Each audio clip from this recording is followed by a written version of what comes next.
आजमगढ़ जिले के महाराजगंज थाना क्षेत्र के निवासी इंजीनियर सुनील कुमार यादव ने अपने पैतृक गांव में एक प्रेस वार्ता का आयोजन किया। प्रेस वार्ता का मुख्य उद्देश्य बिजली विभाग द्वारा मनमानी तरीके से उपभोक्ताओं से बिजली बिल की वसूली करना था। इस दौरान उन्होंने बताया कि प्रदेश और देश की सरकार भले ही गरीबों को मुफ्त में बिजली सौभाग्य योजना के तहत कनेक्शन दिया, लेकिन उसके बदले लाखों रुपए वसूलने का भी काम सरकार कर रही है। सरकार भले ही स्वास्थ्य, पानी, सड़क सुरक्षा जैसी व्यवस्था देने की बात कर रही है, लेकिन इसकी जमीनी हकीकत कुछ और ही है। ग्रामीण क्षेत्रों के लोग बड़ी मुश्किल से 2 रोटी का जुगाड़ कर पाते हैं। उनके ऊपर विद्युत विभाग ने लाखों रुपए की विद्युत बिल भेजकर उनका जीवन खराब कर दिया है। आगे उन्होंने क्या कुछ कहा, देखिए यह रिपोर्ट। 2-3 मुख्य कारण थे। मीडिया बंधुओं ने ही मुझसे पिछले 2-3 दिनों में कुछ मुद्दों पे बात करने की कोशिश की थी और थोड़ा सा फील्ड में ज़्यादा होने की वजह से मीडिया बंधुओं से कम वार्तालाप हो पाती है।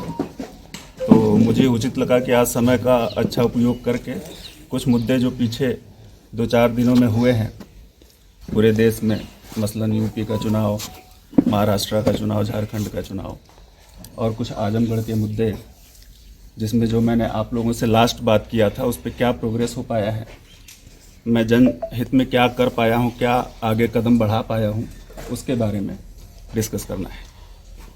वो मुद्दे कौन से हैं जिसपे आप अपनी बात? आजमगढ़ के लिए तो मैं बता दूं कि हमने 22 ब्लॉकों में एक सर्वे कराया, खास करके ऐसे लोग जो बिजली के बिल से समस्या से पीड़ित हैं, ऐसे लोग जिनकी कोई देनदारी नहीं बनती लेकिन उनका बिल 4,25,000, 10,000, ऐसे लोग भी जो घास फूस के मकानों में या सिंपली अगर अवधि में कहें तो टाट में और सरपते के मकान में, ऐसी जगह पे रहने वाले लोगों का भी बिल 4 लाख रुपए आता है। ये 2-3 मुद्दे जब मेरे नज़र में आए, कुछ हमारे प्रेस के साथियों ने कवर भी किया था। मेरे गांव के उत्तरी छोर पे एक मकान है, वहाँ पे भी इलेक्ट्रिकल का मीटर लग गया है, इलेक्ट्रिसिटी का मीटर लगा हुआ है, उसमें इलेक्ट्रिसिटी बोर्ड का कनेक्शन नहीं आया है लेकिन बिजली का बिल आ रहा है। ये कौन सी गणित लगाई जा रही है समझ में नहीं आ रहा है। आजमगढ़ में एक ऑटो चालक, जिनका मीटर नंबर और बिल मैं आपको दे दूंगा, 4,17,000 रुपये उनका बिजली का बिल आया हुआ है। मैं खुद उनके घर गया हुआ था। एक कमरे के घर में एक पंखा और एक बल्ब के अतिरिक्त कुछ भी ऐसा नहीं है जो इलेक्ट्रिसिटी से यूज होता हो, बावजूद उसके 4 लाख रुपए का बिजली का बिल। और ऐसा नहीं है इसके लिए कंप्लेंट नहीं की गई थी पहले। इससे पहले जब निरहुआ जी यहाँ पे थे, निरहुआ जी को मैंने तो व्हाट्सएप किया था, कई बार फोन पे संपर्क करने की कोशिश की गई थी।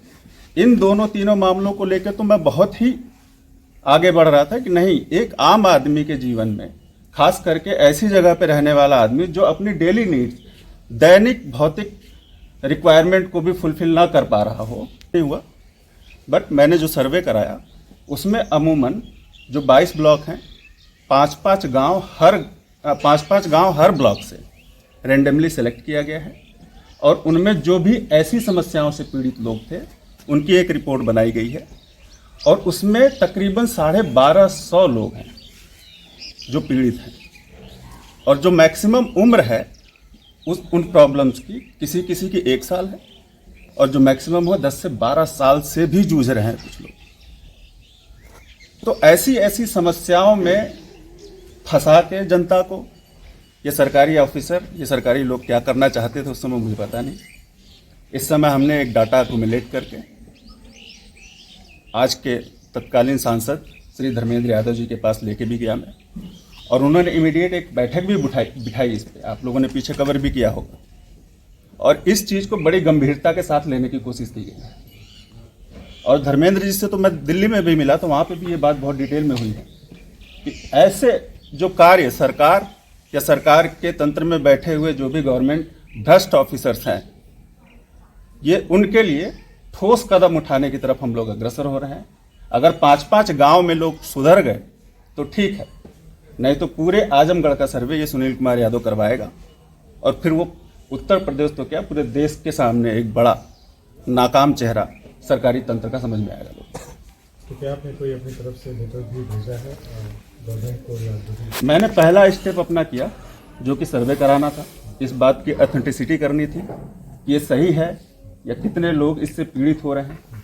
वो सर्वे फर्स्ट स्टेप था मेरे जो कार्य योजना थी उसके लिए, मेरी जो प्लानिंग थी उसके हिसाब से। दूसरा था जिनके साथ हमने गठबंधन में यहाँ पे चुनाव लड़ा था, जो तत्कालीन सांसद हैं, अगर वो नहीं भी होते भाजपा के होते तो मैंने पीछे भी कहा कि ये काम तो मैं निरहुआ जी के समय से ही कर रहा हूँ, बट अभी जो सांसद जी आए हैं उसमें थोड़ा सा प्रोएक्टिवनेस दिख रही है। उन्होंने मुझे लगता है 2 दिन से ज़्यादा नहीं लगाए और तत्कालीन उन्होंने सर्किट हाउस में एक मीटिंग अरेंज करा था, 1 महीने से ज़्यादा का समय हो गया है ना। अब मैं दोबारा सर्वे इस पर ये कराऊंगा कि ये जितने भी मेरे पास एटलीस्ट फाइल्स हैं, फाइल में जो भी डाटा है वहाँ पे कोई एक्टिवली काम हुआ है कि नहीं हुआ। बिजली विभाग के अधिकारी भी थे? बिजली विभाग के अधिकारी थे। क्या आश्वासन मिला था?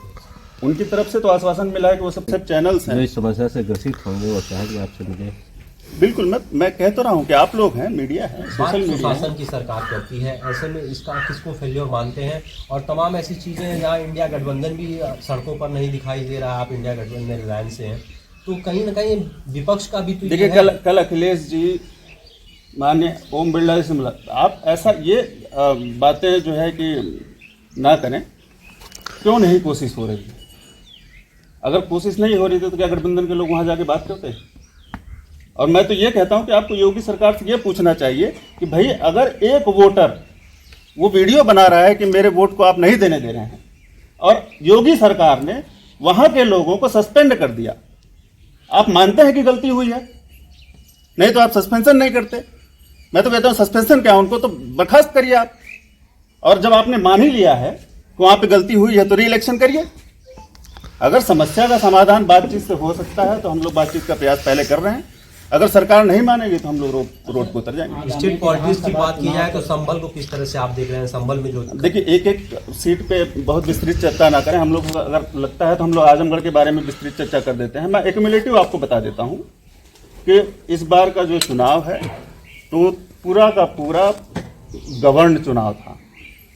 वो ऐसा चुनाव था ही नहीं जिसमें निष्पक्षता से आम आदमी को उसका अपना अधिकार मिले, उसको अपने हथियार का यूज करने का मौका मिले, जो वो सरकारी तंत्र को जो अपने साथ हो रही नाइंसाफियों के खिलाफ यूज करता है अपने एक वोट के ताकत से। आप आम आदमी से जुड़े हुए हैं तो क्या आगामी विधानसभा चुनाव को लेकर इंडिया गठबंधन का हिस्सा आम आदमी बने? देखिए ऐसा है ना कि हम लोग समय समय पर जो भी हमारे प्रोसीडिंग्स होते हैं, जो भी निर्णय होते हैं, हम आप लोगों तक पहुंचाते रहते हैं। जो भी भविष्य में ऐसी कोई बात होगी तो हम लोग जरूर आपको समय पर उसकी जानकारी महाराष्ट्र भाजपा की रेक्टिफाई करेंगे। पीछे भी आए थे डीएम कार्यालय में बैठ के भी उन्होंने जब बात की थी इस मामले में, डीएम से आपसे भी उन्होंने शायद बात की, तो उन्होंने मुझसे ऐसा कहा कि इस पर और प्रोएक्टिवली काम होगा। मैं भी अपनी तरफ से थोड़ा एक्टिवनेस दिखाता हूँ कि मैं किसी भी एक्टिविटी को फॉलो अप करता रहता हूँ, है ना। It is not like that कि कोई काम उठा लिया और छोड़ दिया उसको रास्ते में। मैंने किसी काम को उठाया है, जिम्मा लिया है, तो उसको अंत तक लेके जाऊँगा। अभी जो हो सकती थी एक्टिविटीज़ वो कर रहा हूँ। बहुत कम समय में ये सब कुछ हुआ। पूरे आजमगढ़ और लालगंज का सर्वे कराना और पूरे आजमगढ़ और लालगंज का सर्वे कराना ये बहुत कम टाइम में हुआ है। और मुझे उम्मीद है कि आगे भी ये जो एक्टिविटी हो रही है, अगर 5 गांव के हिसाब से अगर गवर्नमेंट ऑफिसर एक्टिव हो जाते हैं तो मुझे लगता है ऐसा है कि वो सारे के सारे गाँव में जो लगे लोग हैं उन लोगों का भी काम होगा। और सबसे इलाकों के 5-5 गाँव में कितने लोगों का डेटा मिला है? 1250। उसमें से कुछ तो हमने जो मेजर समस्या से लोग थे उनकी तो एक फाइल है, लगभग 500 लोगों की फाइल है ये, जो बहुत ज़्यादा थे। अगर मतलब उसमें भी सारे गांव कवर होते हैं, तो अगर एक गांव के एक आदमी की भी प्रॉब्लम सॉल्व करने जाएंगे ऑफिसर, तो मुझे लगता है कि वो एक पूरे गांव की समस्या ना निकल के आ जाएगी और उसको सोल्यूशन मिल सकता है। कुछ छोटे मोटे एग्जाम्पल मैं आपको, जैसे कुछ ट्रांसफार्मर आज की डेट में तो बहुत ज़्यादा हो गए हैं। मैक्सिमम ट्रांसफार्मर्स ऐसे हैं जो कि 10 साल या 15 साल से पुराने हो गए। मैं आप लोगों से पूछना चाहूँगा 10 साल 15 साल के बाद भी क्या वो ट्रांसफार्मर उतना ही लोड सस्टेन करने लायक बचा होगा? क्या गांव में बिजली की उपयोग बढ़ा नहीं होगा? बिजली का बिल तो आ रहा है, खूब आ रहा है। आप अंधाधुंध बिजली का बिल भेज के फिर उसको माफ़ भी कर देते हो, माफ़ करने के लिए घूस भी खाते हो। ऐसे भी एग्जाम्पल्स हैं। और ऐसी कार्यवाही करने के बाद भी आप बैठे रहोगे तो सुनील यादव तो शांत नहीं रहने वाला है। अच्छा, सरकार स्मार्ट मीटर लगा रही है, स्मार्ट मीटर तो सरकार लगा सर स्मार्ट मीटर की ही बात कर रहा हूँ मैं। मेरे गांव के उत्तरी छोर में स्मार्ट मीटर लगा हुआ है। स्मार्ट मीटर लगाने के बाद अगर मैं कहता हूँ कि आपने ये फ़ोन लिया है, सिम नहीं डाला इसमें, तो आपके पास क्या बिल आएगा फ़ोन का? क्या आपको रिचार्ज करना पड़ेगा? जब आपने कनेक्शन ही नहीं डाला मीटर में तो आप बिल किस चीज़ का भेज रहे हो? ये प्रीपेड मीटर की ही बात है। आप कुछ मीडिया बंधु बजरंगी जी हैं और मुझे नाम नहीं याद आ रहा है, आप इसी गांव के उत्तरी छोर पे जाइए, वहीं पे आपको एग्जाम्पल मिलेगा। पीछे से मीटर का कनेक्शन है ही नहीं स्टेट इलेक्ट्रिसिटी बोर्ड का, लेकिन पीछे से कनेक्शन नहीं लिखा। चाहूँगा कि अगेन ऐसी जगह पे जहाँ पे पार्लियामेंट्री इलेक्शन में बम्पर वोटिंग मिलती है विपक्ष को, वहाँ पे महज कुछ दिनों में पूरा का पूरा तंत्र चेंज हो जाता है। मतलब एकदम जनता का माइंडसेट बदल जाता है, सब कुछ हो जाता है। जहाँ भाजपा सरकार में है वहाँ सरकारी एजेंसियों का दुरुपयोग करके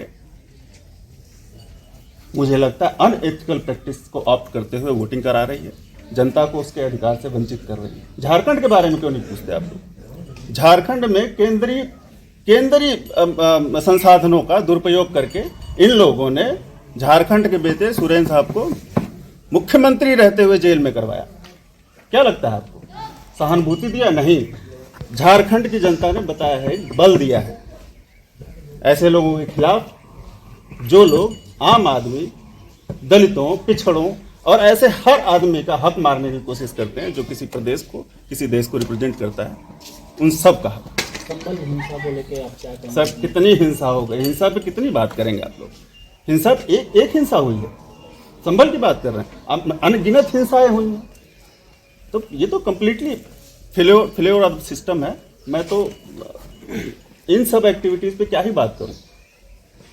मतलब डू यू थिंक सो कि it is very much relatable to discuss कि जो हर 1 महीने में, 2 महीने में, 3 महीने में, 4 महीने में कहीं ना कहीं हो जा रहा है। एक मैं आपको एक छोटा सा, मतलब एक लाइटर मोड में एक बात बताता हूँ। जंगल में एक चुनाव हुआ, एक कहानी मात्र है ये कि भैया जो है ना, राजतंत्र शेर वाला ख़त्म करो, हम लोग ना वोट करेंगे। तो सभी लोग अग्री हो गए, भैया चलो ठीक है। तो उसमें सबकी सहमति बड़ी। बंदर है जो कि सबको चालाक भी है, बच भी सकता है, अपने दिमाग से उलझा भी सकता है, तो बंदर को नेता चुन लिया गया। एक बार एक शेर बकरी खा गया, सभी लोग पहुंचे, बंदर खूब एक पेड़ से उधर, पेड़ को उधर, खूब जंगल घूम घूम के फिर आया वापस। इतने में दूसरा शेर दूसरी बकरी खा गया, वो फिर इधर उधर दौड़ भाग के आया, सब हैरान कि आप कुछ कर क्यों नहीं रहे। फिर तीसरी बार ऐसा कुछ हुआ, फिर बंदर पूरे जंगल में। फिर फाइनली लोगों ने पकड़ा, अरे भैया कर क्यों नहीं रहे, ऐसे सारे मर जाएंगे। तो बंदर क्या जवाब देता है बताओ? वो तो ठीक है काम हुआ कि नहीं हुआ, लेकिन मेरी भाग दौड़ में कोई कमी रह गई हो तो बताओ। एक मीटर नंबर है, कनेक्शन नंबर है 8070682000। फिर से रिपीट कर दे रहा हूँ, 80 70 68 20 00। इनकी जो टोटल बिल की जो है राशि है, जो इनकी आई है, वो आई है 4,13,011 रुपये 75 पैसे। लोड है जी, ये मैसेज आया हुआ है। इनका लोड कितना आपने किया? मैंने कहा ना, एक पंखा और एक बल्ब चलता है। ऑटो चालक ही है जिनका बिल आया हुआ है, एक ऑटो चालक है, आजमगढ़ में ऑटो रिक्शा चलाते हैं, है ना, ये उनका बिल है। तो आप अगर कभी आजमगढ़ जाएं तो इस बिल के माध्यम से पता कर सकते हैं।